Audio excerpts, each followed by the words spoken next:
This is BBC Radio London, and we're into the final 30 minutes of the scene. And my final guest joining me on the show tonight is J.E.M. That's Just Emily Music, and she joins us now in the studio. How are you? Yeah, I'm good. How are you? Not too bad at all. Make sure you're nice and close to the mic. Hello. That's perfect. It's so nice to have people back in the studio, because for 2 years we didn't have any guests in the studio. It was just over the phone. Horrible. Now I've got real life people. Exactly, and we need it. We need it. Yeah. If I just reach out. Yeah, It's a like, quick touch. yes. So we've achieved it.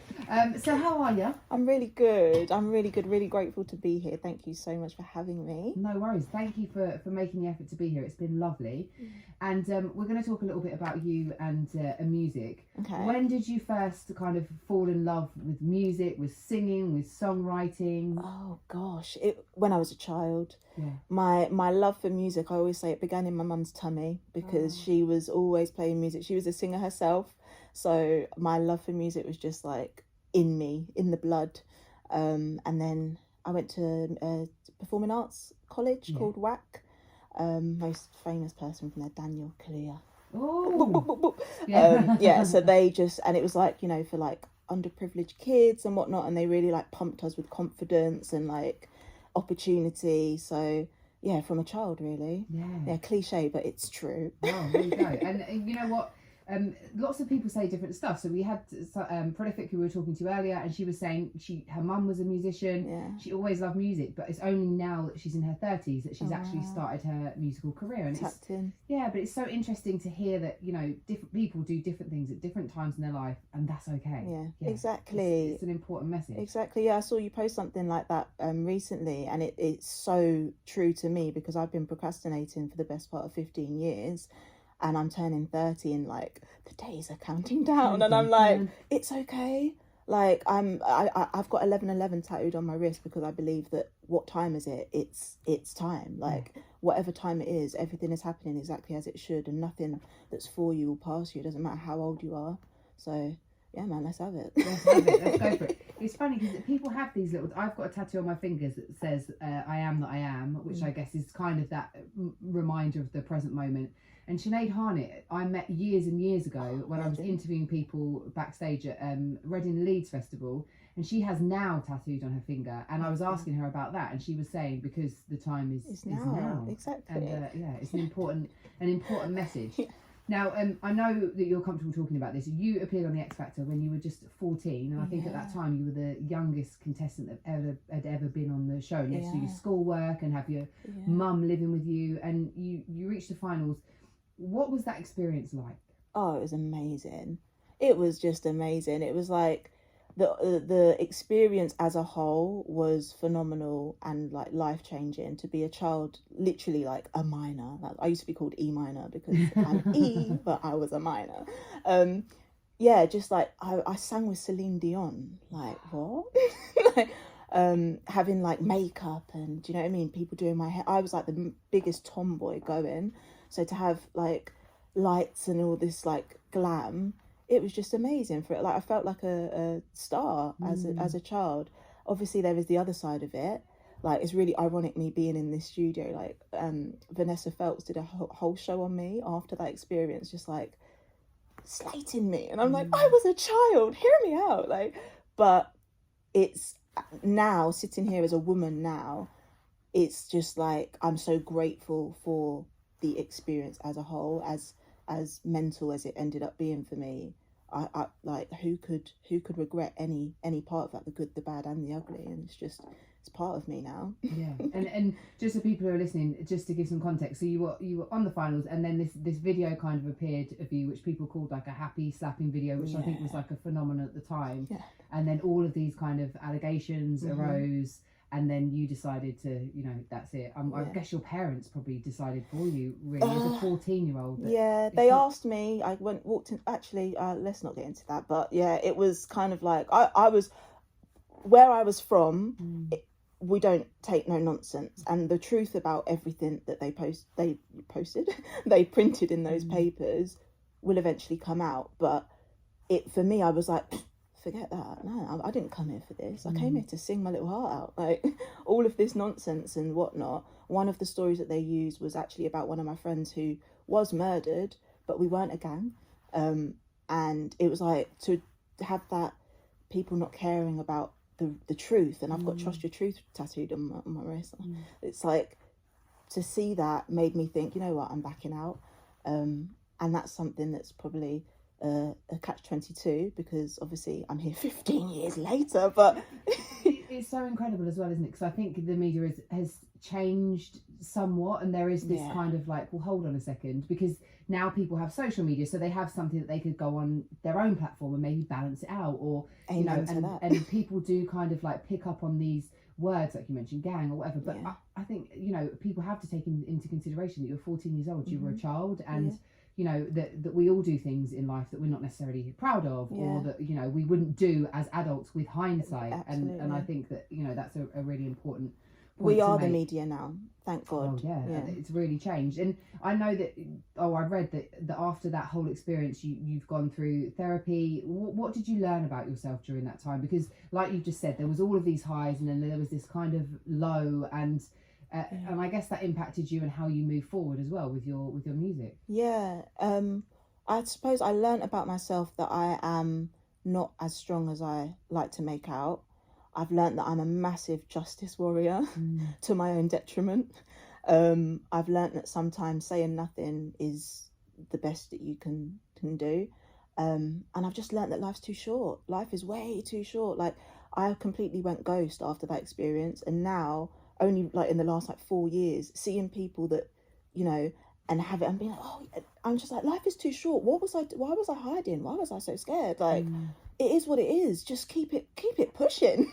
Exactly. Because you can't go back and change it. And I think that kind of, you know, you can take responsibility for it, you can take ownership of it, you can apologise for it, but once you've done that's you know, what else is there kind of left to do. If you could work with anyone or collab with anyone right now, who would you choose to work with? Oh my God, right now. Ooh. I would have to say, oh my gosh, why didn't I think about being asked this? Right now, I would, oh my goodness, EJ, who would I like to work with?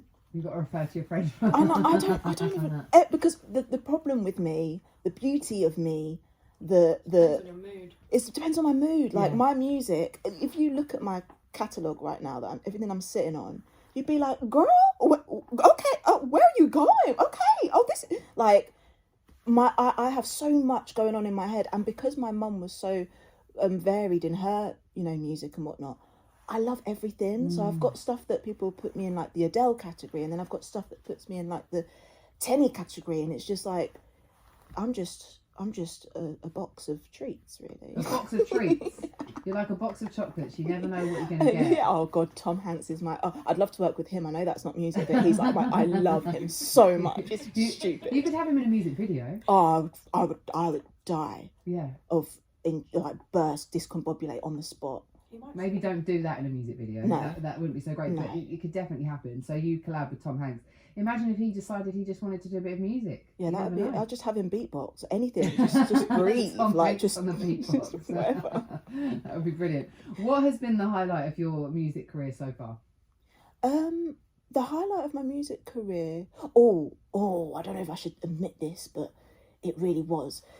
I was the entertainment for Ledley King's gala dinner in it was so swanky, Park Lane, and it was just beautiful, and that was one of like the kind of first kind of performances that I did after procrastinating, and it was just so lovely because everyone there was like celebrities, and I just felt like this little girl from Finsbury Park just walking in, like, and I had my ball gown on, and I felt so like proper, and it just felt like the first chance for me to experience that joy that music gives me again. Yeah. So stepping out on a stage with the lights and proper production, and I was just like, yeah, I'm back. And for you as a musician, how important is that element of things, that kind of live performance? Because obviously during COVID that was taken away from everybody. Yeah. But I guess you can spend as much time in the studio writing and creating as you want, but there must be an element that where it all comes together, and surely it's that point, isn't it? That's in my song How Can I, that's exactly what I say. It's so different when the strobe light's on. When I'm on that stage, like I'll be shaking like a leaf walking to the stage, but as soon as I hear that first beat, I'm gone. I'm in another land. I'm in heaven. And they're the two places, on the stage and in studio with my producer Sky from Craft House Studios. That's where I feel like I'm safe. I think that's the best way for me to explain it. I just feel safe. Like, I can close my eyes. I don't need to worry about what's around. I don't need to worry about who's there. I just feel safe. Yeah, and it's almost, I guess, a little bit like you step into a bit of a different persona, I guess, when you go. I mean, the closest I can say that I came to this is the lip sync battle that I did the other day, because I can't sing, and and I'm fine as a presenter. I can be on stage in front of however many people. It doesn't worry me because it's my comfort zone. I've been doing it for years. It's fine. I'm never going to run out of things to say. However, the thought of doing this lip sync battle, I was so anxious and so nervous in a way that I haven't felt for ages, because I just didn't want to look stupid. I was like, oh my, and the whole point is that you look stupid. I mean, that's kind of it. But I wanted to look stupid in the best possible way, rather than, you know, kind of stand there stiff as a board. And I don't, if I look back at the video now, it was all a blur, because as soon as I got up there, that's it. It just took over. Exactly. And I was, you know, in performer mode, loosely. And it was you really, did that, girl. Yeah, I did. And it was really great fun. But that's kind of, I guess, the closest that I can come to, and it's very different what you do, obviously, but that kind of idea of feeling so nervous before you do something, then as soon as you're in it, I think because you're very present, all of the nerves and the anxiety just disappears. Literally. And you're in the zone. Yeah, it's not me. I say it feels spiritual. Like, even when I'm writing at night, when I'm at my kitchen window looking at the sky, and I put my headphones in and I literally just play on a freestyle, like, and I'll just go, and I'm like, who was that? Where did that come from? I just feel like something just takes. Maybe I shouldn't be saying this. Is this weird? No, I think I think a lot of people say that when they're in that kind of flow state, it's almost like they're downloading it from somewhere else, which I think is very interesting, because I think sometimes when you overthink things, that's when people get writer's block. There we go. Whereas if you just let go, then you find that is there. So is that what your songwriting process is like? Are you in the studio? You do it at home, or you're? Most of the time, I bother my producer with voice notes of me just humming random stuff, and then random words come in every now and then.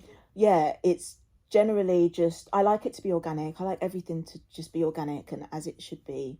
I believe that, you know, it's not in my control, so just let it happen. I not in like a big-headed way, but I feel like it's a gift that's been given. It's been put in me. It's not actually me that's got the brains and, oh, I'm a sick songwriter and, oh, I'm a sick singer. No, I'm just delivering. I'm just doing my thing. Shout out Piers James, by the way. He's got a new song out called Cha-Ching. Sorry, it's like my little verb now. I'm just doing my thing. That's in his song. But literally, it's just natural. It can be, someone might have a beat for me and I have to sit down and try and write something, but my preferred way is just playing a beat and recording myself there and then, sing whatever comes out there and then, just letting it happen, letting it flow. Which I think is a beautiful thing. And it's interesting that you say that, because I often say, you know, when it comes to me and the career path that's chosen me, because it was never a choice, I think, God, if I had a choice, I would choose something that was really linear, that I could just, if I did this and this, I got to here. But actually, you know, when you choose a creative path, or, well, you don't choose it. It's just that there is no other option. There's nothing else that makes me as happy as this. Thank you. And when you choose that path, actually it chooses you. You don't know how it's going to work out. There is no guarantees. There is no, you do this exam, you do that exam, you get this job. It just doesn't work like that. So you just kind of have to be willing to go with the flow and trust that somehow it's going to work out. The other tattoo is on my back and it says believe. There you go. She's you're a walking inspirational quote right now. You've got them all going on, which, you know, I think a lot of us have those. Or I've got things that are kind of symbols of different things. Strength, you know? and just keep it pushing. Yeah, like my pineapple, which people question a lot, and it's not just because I like pineapples. It has a reason, and the reason is that I found out about pineapples, which I didn't know, that when we see them in the supermarket, it takes, depending on what growth method is used, 2 to 3 years before a pineapple can be harvested. And we see so many of them in the supermarket. And so I was like, timing. Everything is about timing. And sometimes it takes longer for certain things to come to fruition. And that's it. And that's why I have a giant pineapple. I am going to appreciate the pineapples. Exactly. It changed the whole way I looked at pineapples. I can tell you now. So, talk to us about what you're working on at the moment. What's going on? Oh, first and foremost, my mental health. Like I saw in your story today, talking about your holiday and whatnot. That's first and foremost my mental health. And then the fun stuff. I'm working on a lot of Afro-pop at the minute. Yeah, I am African, Nigerian, Kenyan, Tanzanian, and I'm tapping into that because it's in me. Like all my friends kind of laugh. Most of my friends do music as well. They kind of laugh at me and they say, "You're such an auntie. Like whenever you do music, you just come out with this like you're chanting and whatnot." And I'm like, it's in me. What can I say? So I'm tapping into that now. And it's fun. I'm really enjoying that process. I'm working with a producer in Nigeria called Acoustic. He's sick. He's been keeping me going with his production, and yeah, I'm really excited about that. Which is exciting, and the thing that I like about you, and like you said at the start of this interview, is this idea that actually you'll try out different genres. Like you're not scared to give this a go, give that a go, because ultimately you've got to enjoy what you do, haven't you? I'm a singer. Yeah. That's I'm a singer. So, you know, I can sing, so let me sing. Like, why must I be in a box? Like the whole promo for How Can I was about, there was a quote. I'm really like profound. I've been profound from young, right? I said I was like, oh, I feel like this ballerina, you know, in those music boxes, and I'm not gonna let them shut my box. My music's gonna just keep playing. And I feel like as an adult, I don't want to be put back in a box and told what music I must do. And you know, I want to be free to just enjoy my passion, which is singing and music. It's not a genre of music. Yeah, and I love that. So I hope everyone will let me do that. Yeah, that'd be nice. They've got no choice. I get that from you. They've got no choice. So let's talk about your track Calcarex. We're going to play it in just a moment. So tell us a little bit about this track. Basically, it is, like I said, an organic piece. We just sat there and I was just in my feels.